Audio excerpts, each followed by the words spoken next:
então vos hão de entregar para serem atormentados, e vos matarão, e sereis odiados de todas as nações por causa do meu nome. Aqui já há um ódio. Tem irmãos que nem falam Jesus por aí. Falar o nome de Jesus, o cara já não quer falar. Por quê? Porque o nome do Senhor está sendo rejeitado no meio das pessoas. Amém, irmãos? Cuidado, tá?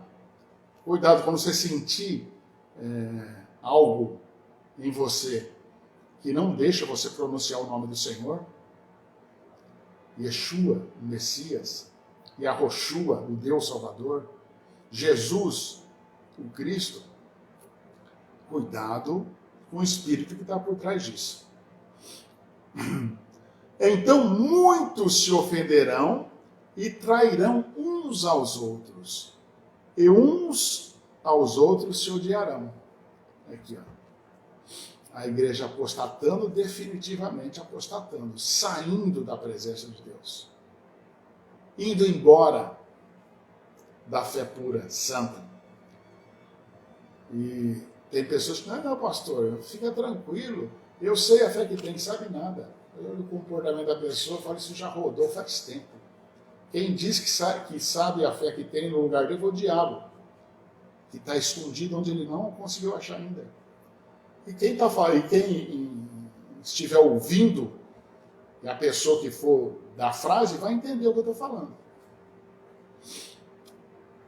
Surgirão muitos falsos profetas, e enganarão novamente o Senhor. E enganarão a muitos. Não é pouco, irmãos. E o interessante é que nós falamos outro dia aqui da estátua de Nabucodonosor, né? Quando o Senhor fala muitos, a Bíblia ela é linear. É muitos. A Bíblia não muda o tom. Ela não tem um tom exacerbado e nem de pouca relevância. Ela tem um tom linear. O Senhor não fica tocando buzina para falar aquilo que ele quer falar, ou tocando uma banda para entender aquilo que precisa ser entendido. Quando ele fala muitos, é muitos. Aí as pessoas dizem, como me disseram, não, mas o mundo aí fora é um monte de gente nessa aula. Ele não está falando para lá fora. Lá fora as pessoas não querem nem saber da palavra dele. Ele está falando para a igreja. E é simples entender isso também. É só ir na estátua de Nabucodonosor. A igreja, casa de Judá e Israel, estava aprisionada na Babilônia, nos 70 anos. Nabucodonosor convocou todos para se ajoelhar diante da estátua dele. A igreja estava lá. 3 não se ajoelharam. 3 não se ajoelharam. Amém?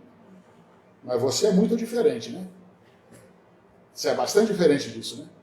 Você pode ficar por aí tranquilo, em qualquer religião, sentado no banco, amém? Dando o seu dízimo, sua oferta, porque aí você está comprando a construção que você vai morar no céu, né? Mentira para você, porque você não vai morar lá, isso é mentira. Nós vamos morar aqui mesmo, o Senhor vai renovar essa terra e nós vamos morar aqui. E os tijolinhos você não vai comprar, porque nós vamos construir com a nossa mão. Tudo que tiver que ser reconstruído, é só olhar em Isaías 58. Nós vamos construir tudo isso aqui novamente. O verdadeiro reset é o Senhor que vai fazer a partir do milênio. Nós vamos voltar no ano 0 e viver 1000 anos aqui. E o seu dízimo e a sua oferta não comprou coisa nenhuma e não vai comprar nunca. O Senhor não se vende, porque o ouro e a prata é dele. Então você não consegue dar nada para ele. Ele já tem. O que você tem que fazer é ter um coração santo. Ou você não vai entrar lá. Nem você, nem ninguém. Quando eu falo você, é uma força de expressão. Eu, você, ninguém entra lá se não tiver santidade. Essa é a realidade. Não existe outra realidade. Mentiro para você. Mentiro para você que você ia comprar tijolinho para construir nada. Você está construindo um barco, o iate do pastor, a casa em Miami, o avião que ele passeia para lá e para cá, a mansão que ele mora. O seu dízimo e sua oferta está fazendo isso. É isso. Mas para comprar tijolo no céu não é. Porque você nem lá vai morar. E a Bíblia é clara em relação a isso. Que você não vai morar lá. Quem mora lá é Deus e lá é o lugar dele. Mas os caras estão mentindo para você e você está acreditando. Amém, irmãos? Então surgirão muitos falsos profetas dentro da igreja, porque são profetas. O profeta não está em campo de futebol. O profeta está na igreja. E enganarão a muitos. Por que eles vão enganar muito? Porque eles não tinham a lâmpada. Tinha a palavra. Você vai na igreja, todo mundo tem uma Bíblia embaixo do braço. Sai todo mundo com a Bíblia embaixo do braço. Mas não tem a lâmpada, que é o Espírito Santo. Não se interessa. Não tem interesse na palavra. O que o pastor falar lá vai ficar e pronto, já está resolvido. Eu já sou salvo, eu aceitei Jesus. Essa conversa mole para boi dormir. Que as únicas coisas que se ensina na igreja é isso. O engano de que você é salvo porque você aceitou Jesus. Aceitar Jesus é mudança de vida. Não é levantar a mão. É ter um coração santo, modificado, transformado. Isso é aceitar Jesus. Então, irmãos, nós estamos falando de apostasia aqui. Apostasia é daqueles que falsamente aceitaram o Senhor. Ah, mas eu fui sincero quando eu levantei a mão. O seu Deus não é o que você escolhe. O seu Deus é aquele que você serve. Ah, mas eu sou santo. A Bíblia diz que nós, se nós nos examinássemos, nós não seríamos repreendidos, porque nós não sabemos nos examinar. Nós achamos que nós somos acima de qualquer suspeita. Por isso que o Senhor falou, vai para a palavra. Esteja na palavra. Olhe a palavra, veja o que a palavra está fazendo. O 12. E por se multiplicar a iniquidade chama pecado. A iniquidade, para definir bem, é um pecado de hábito. Isso é iniquidade, um pecado contínuo de hábito. Por quê? Eu estou repetindo o meu pecado por formação errada todos os dias. Eu não me interessei em corrigir. Porque um pecadinho aqui e ali, isso não tem, é de comportamento.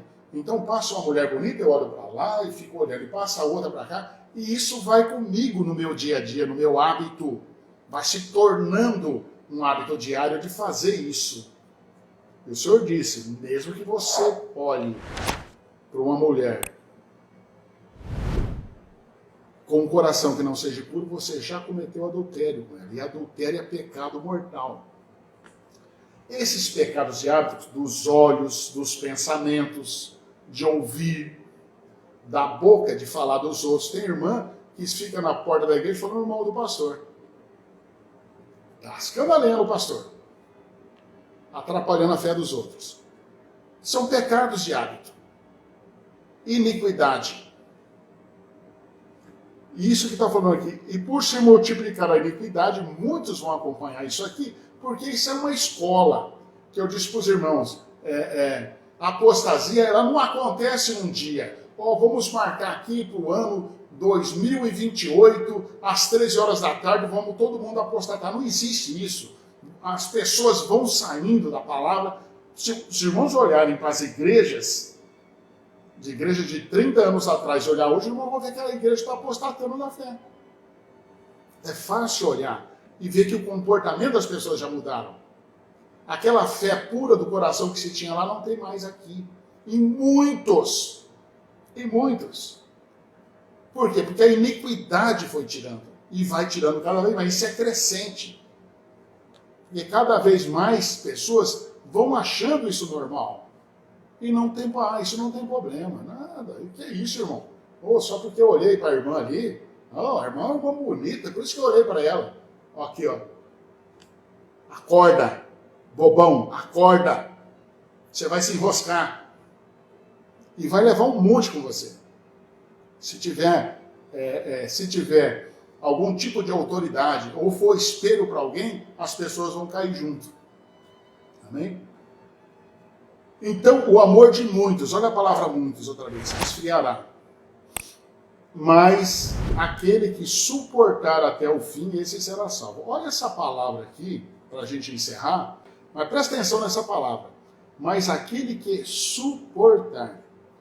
Porque eu estou aqui lendo a minha Bíblia, os irmãos aí já sabem, a Bíblia King James, ela foi escrita em 1611. Ela é original, de 1611. Eu não tenho Bíblia, não gosto de Bíblia, não tenho Bíblia corrigida. Eu não tenho Bíblia corrigida porque existe um monte de teólogo que quer ser Jesus Cristo. E pela vontade intensa, imensa que eles têm de ser Jesus Cristo, eles tiram a palavra do mestre e colocam a deles. Como se eles fossem o Salvador da humanidade. Então eu não gosto de corrigida. Eu gosto da Bíblia fiel. Tradução fiel. Tem erros ainda aqui. Se a gente for no original, você vai ver que tem algumas coisas, algumas palavras, mas não são erros, eu entendo, que não são intencional.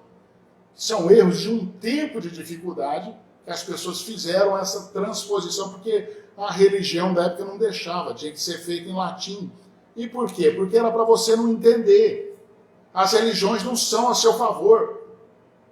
Ah, você está falando da religião católica? Estou, mas eu não sou católico, sou evangélico. O que muda? Tem um homem lá na frente do mesmo jeito. E o homem está sujeito ao erro. Não muda nada. Não muda nada. Se você não prestar atenção na palavra, você pode cair numa armadilha. Por isso que o Senhor diz aqui, mas aquele que suportar, porque a pressão vai ser grande, de falta de entendimento. E se você não tiver entendimento, você vai rodar junto. Você vai apostatar da fé. Fala, não, aquele é louco. Sempre fala que é louco. Eu já ouvi falar aí por aí, algumas vezes, a Su sabe disso aqui, né, Su? Esse cara é louco, rapaz. Sai desse louco. Paulo foi chamado de louco. Messias foi chamado de louco. Né? Por quê? Porque a palavra, Paulo fala isso lá em 1 Coríntios, eu acho que no 1, se eu não me engano, é loucura para eles. Eles não conseguem entender porque é loucura. E ela é uma loucura porque ela não é do mundo. Ela é espiritual. E o mundo não é do Senhor. O mundo jaz no maligno. Jaz no maligno. Morre. Jaz vem de jazigo. Jazigo é túmulo. Túmulo é onde você coloca morto. O mundo jaz no túmulo. Está morto no túmulo. O mundo está morto no túmulo. Entenda isso aí. É importante entender isso aí. Para que você não caia na armadilha de apostatar da fé pura, a fé santa. Por mais difícil que seja, você vai ter que suportar. O Senhor está dizendo aqui. Mas aquele que suportar até o fim, esse será salvo. É só o que suportar. E aqui vai se entrar, nós podemos voltar a falar isso aqui? Nós estamos parando aqui no 13. A gente pode continuar isso aqui a partir do domingo, por exemplo, continuar isso aqui. Falar sobre isso aqui. Porque aqui as coisas vão complicar cada vez mais. Aqui a igreja vai fugir para o deserto. E a igreja que não fugir, a igreja que vai para o deserto, eu defino como a igreja de Filadélfia, e nós podemos falar disso também. A igreja de Filadélfia que foge para o deserto. Ou a Esmirna, que é a igreja que fica na cidade e morre na cidade. Se entrega a sacrifício para não abandonar o seu Senhor, o seu Deus, aquele que ele acredita, que essas pessoas, essa igreja acreditou. Entrega a sua vida para a morte, para ir orar com o Senhor. E aí, aquele que suportar, ele vai ter que suportar e ficar numa cidade, ele vai ter que entregar a sua vida para a sua salvação. E a igreja do deserto, ela vai preparar os filhos que ficaram aqui para que recebam o Senhor. E essa é a intenção. Que quando o Senhor chegar a esse mundo, essa igreja esteja preparada espiritualmente, santa, santíssima, esperando o Salvador para recebê-lo nesse mundo aqui. E o Senhor vem no grande dia da ira. E nós então falamos isso no próximo culto. Em nome de Yeshua HaMashiach. Deus te abençoe. Deus abençoe sua família. Deus abençoe o seu entendimento, te abra a mente espiritual, olhos e ouvidos espirituais, para que você faça uma grande transformação de entendimento, para a honra e glória do poderoso nome do Filho de Deus, Jesus, o Messias. Amém.